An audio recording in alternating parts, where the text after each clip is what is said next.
Nuevamente gustosa de estar con ustedes. Leonor Delgadillo a sus órdenes. Seguimos en este interesante curso sobre violencia política. Comenzamos con el segundo bloque de este módulo, esa violencia política contra nosotras las mujeres en razón de género. El contenido de este bloque versa sobre los mecanismos de protección para la igualdad sustantiva en la política de México. Estaremos comenzando como primer contenido abordando la no discriminación y tocando la Ley General de las Mujeres a una vida libre de violencia, que en realidad es la Ley General de Acceso de las Mujeres a una vida libre de violencia. Vale la pena el retomar los artículos tan importantes de nuestra Constitución. Una de las constituciones políticas a nivel internacional con un sentido progresista valioso, realmente destacado en la historia de los países cuyo esquema político se jacta de ser democrático. ¿Cuáles son esos artículos que estaremos revisando? El primero, indiscutiblemente, el cuarto, el noveno, el 35º, el 35, y el 37º, el 37. ¿Por qué hablar del artículo primero? Porque es el punto de quiebre para ubicar el alcance de nuestra Constitución. Es el que nos dice que ningún ser humano que esté en el territorio mexicano habrá de sufrir de discriminación. Esta es una cuestión que contiene un principio de fondo humanitario. Estaríamos hablando del humanismo mexicano. ¿Y por qué del humanismo mexicano? Porque aquí no importa si se nació o se tiene la nacionalidad como mexicano o mexicana. Lo que importa es que nos encontramos en tierra mexicana, en el territorio soberano de un gran país, México. Entonces, desde el momento que nosotros pisamos este territorio, si yo vengo de un país donde he sido declarada esclava, por el solo hecho de estar en este suelo, conquisto la libertad.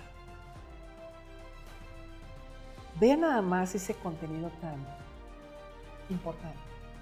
Nosotros que no conocemos la esclavitud desde hace muchos años, nos queda lejana la idea. Y en ese mismo nivel también se reconoce que la Constitución sostiene a este país como un país libre y soberano,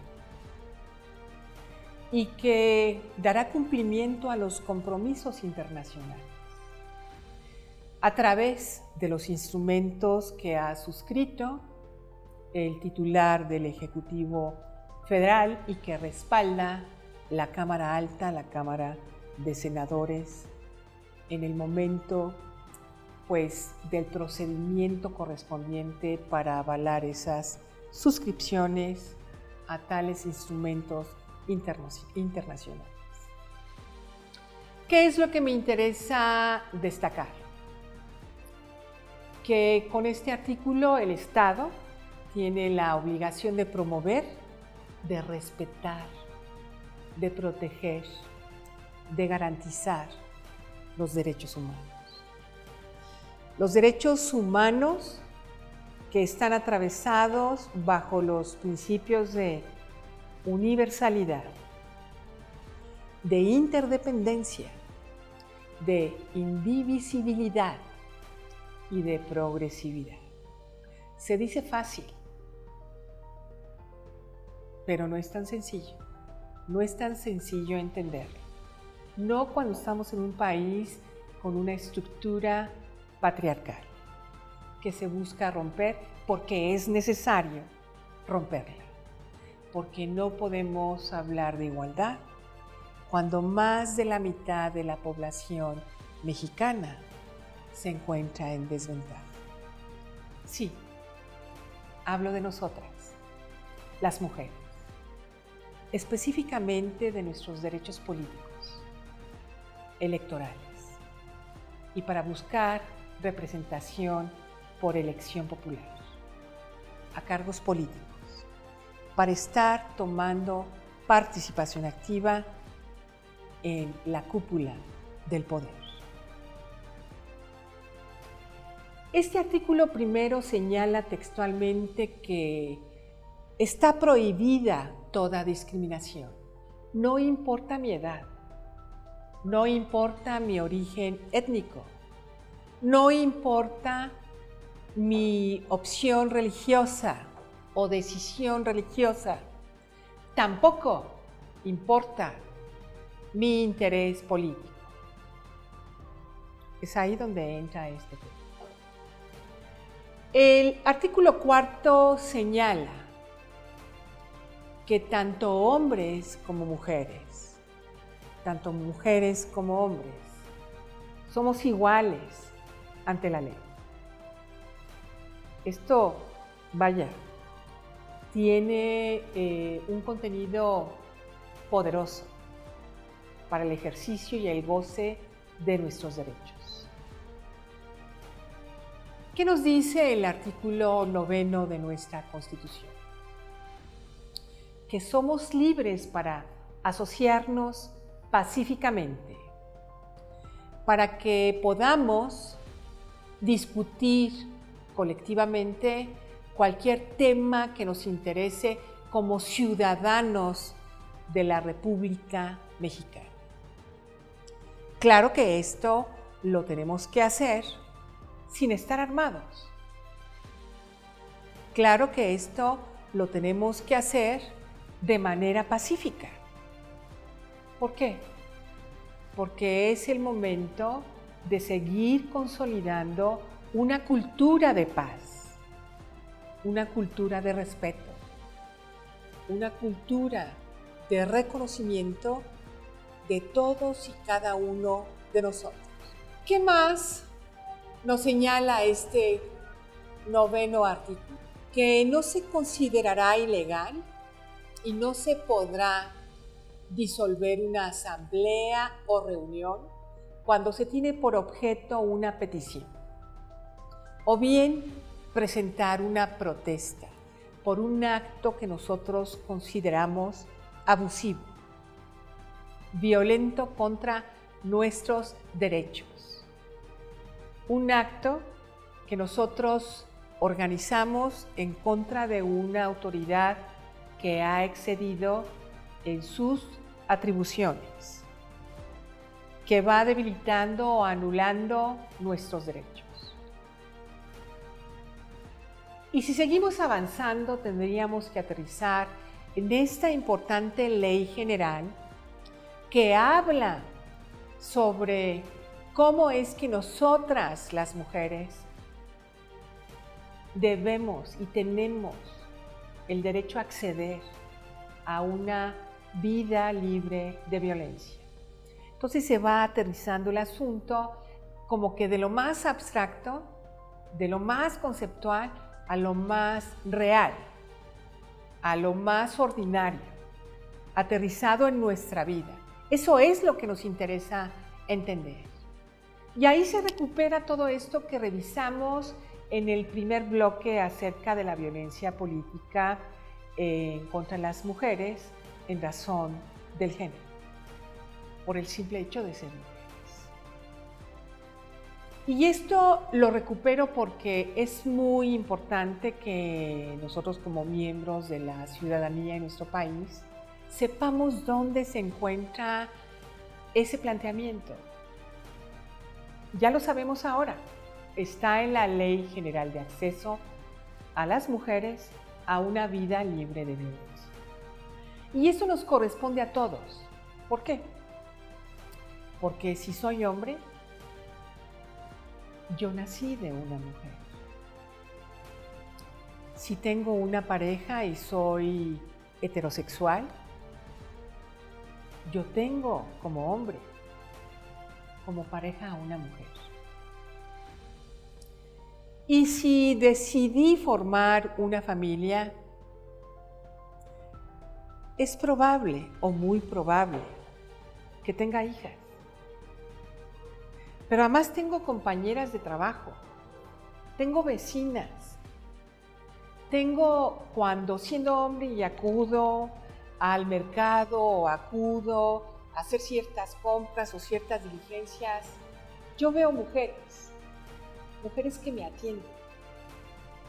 Entonces, este asunto no es cuestión de solo dirigirme a nosotras. Es un nosotros inclusivo. Es un nosotros donde todos y todas contamos. Cuando hablamos de la violencia política en razón del género, es porque a nosotras nos afecta de una manera desproporcionada, porque somos un sector social en desventaja. Es una parte que necesitamos entender. Y estas violencias son planificadas, son anticipadas y van directamente orientadas hacia nosotros. Entonces, repetir en un ejercicio de recuperación de la información que necesitamos dominar. Que las mujeres que buscan participar activamente en la política mexicana corren el fuerte riesgo de ser violentadas. Tenemos que tomar conciencia.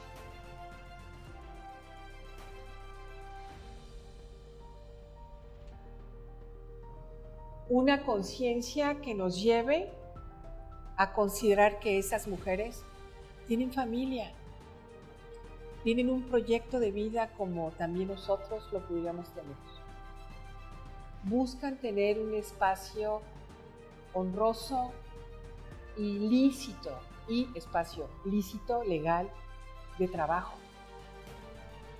Y buscan particularmente contribuir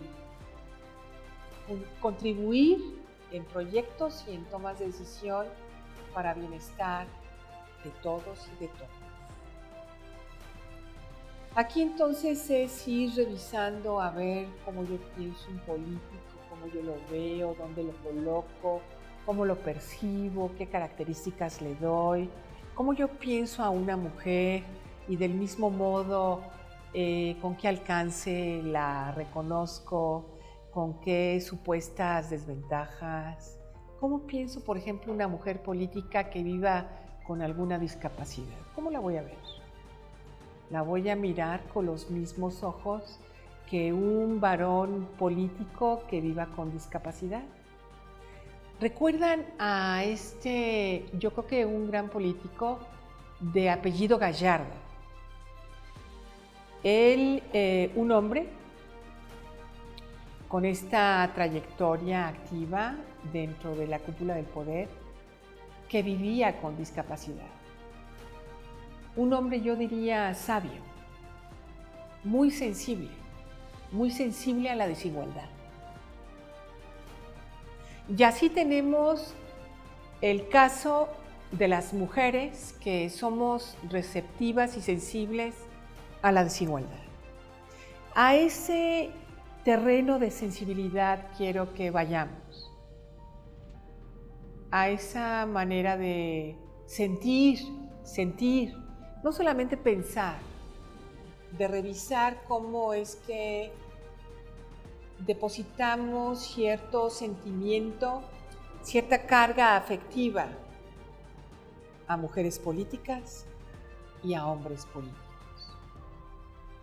Y entonces quizás nos podamos sorprender de lo que vamos a encontrar de nuestros propios sentimientos y de nuestros propios pensamientos. Esta misma ley nos señala que incumplir las disposiciones jurídicas nacionales e internacionales que reconozcan el ejercicio pleno de los derechos políticos de las mujeres, eso es sujeto de sanción. Que no se puede restringir o anular nuestro derecho al voto, fíjense, libre, directo y secreto en las urnas. Cada vez que tenemos un ejercicio electoral, se toma el pulso de qué tan civilizados como ciudadanía somos y estamos. Yo he tenido la oportunidad, se los comparto, la experiencia de estar en ejercicios electorales con una posición, una función, lo que es la planilla de ciudadanos que están viendo el cómo fluye el ejercicio del voto y pensando que todo vaya bien, que no haya sabotaje, que no vengan personas violentas a irrumpir y romper la jornada electoral, que no vengan a ofender ni a transgredir nuestro derecho, nuestra convicción de definir un destino local, estatal, nacional. No me ha ido mal, así se los comparto. Y es una experiencia hermosa, porque pasa un rostro, una mano, que mete su voto doblado en las urnas. Y ya que se va esa parte de nuestra masa electoral, viene toda esta adrenalina. Vamos a hacer el conteo. Vamos a llenar.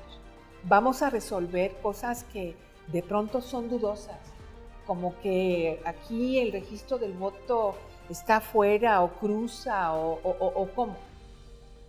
¿Cuáles se anulan? O sea, hay detrás toda una preparación realmente sistemática. Es una parte buena del Instituto Nacional Electoral. Es una parte que reconozco. Y también reconozco a la ciudadanía. O sea, la banda, la raza, al pueblo. Ahí estamos. Y nos la rifamos desde la mañana hasta la noche. Y seguramente todos llegamos a casa, su casa, como a mí me ha pasado, así agotados, ¿no? Pero con un cúmulo de rostros de personas, de un compromiso en acción, un compromiso consumado. Está el voto. Por eso decir que en los siguientes ejercicios electorales que tengamos, pues nos vemos en las urnas. Veamos cuál es la competencia política de los planteamientos de los partidos, veamos cuál nos convence. Y sin hacer ningún jaloneo, ni antes ni después. Ya sabemos que hay medios que se ocupan en hacer campañas de desprestigio y ya hay políticos, sobre todo legisladores, que se encargan de manchar el nombre de mujeres políticas. Y ya sabemos que incluso ocupan el podium cuando toman la palabra para ofender. Y bueno, por ahí tenemos el desafortunado caso de una legisladora que sin el mayor recato llama a sus compañeros y compañeras llenas. Eso está fuera de lugar. Eso realmente es una pena. Porque habla alguien tras esta afirmación, decía, esas palabras lo que reflejan es lo que tienen y lo que son, lo que tienen en la cabeza y lo que son como personas. Sí, comparto al 100 esa declaración. Es cierto. Los legisladores deben dar un ejemplo cabal de ciudadanía, de cultura del respeto, de cultura de la diferencia política, porque eso es la libertad. Y regresando a esta Ley General de Acceso a las Mujeres a una Libre de Violencia, es muy importante revisar el artículo 20, porque en ese artículo es donde vemos cómo es que hay que establecer propagandas políticas al nivel que la ciudadanía de este país merece. Un nivel que dé cuenta de que efectivamente merece nuestra confianza a través de nuestro voto. Muchas gracias.